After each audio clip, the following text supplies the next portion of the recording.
Hello, I'm Manolo Pedrosa and I will be your host for this episode of Straight from the Expert.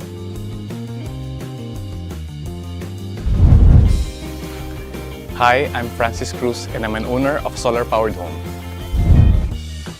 On the roof, there are 20 solar panels and they power the whole house. 100% of the energy we consume comes free from the sun.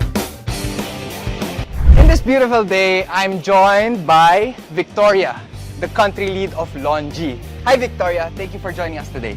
Hi Manolo, thanks for having me. Yun nga, so let's talk about solar energy. So I know that the power of solar energy has been invented years ago and is now widely available. But tell me Victoria, why is it only now that Filipinos are taking advantage of this tech? I think to better explain to you how a solar panel works, let's go inside and check out the setup. Alright, sige. Tara. You know, Victoria, I think what most people know about solar energy is that the solar panels, they capture the energy from the sun and then they convert it to usable energy for the household. But I don't think it's that simple. Can you explain this for us? Well, surprisingly, it is that simple. So when the sun's energy hits the surface of the panel, it triggers the photovoltaic effect.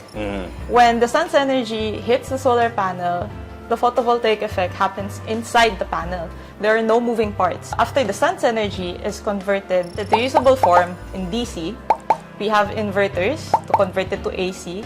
And after AC is when it becomes usable for the rest of the house. So for a 4-bedroom house like this, how many solar panels would it need to be fully powered by solar energy? Considering this specific 4-bedroom household, I think this home has at least 10 solar panels, around 545 to 550 watts per panel.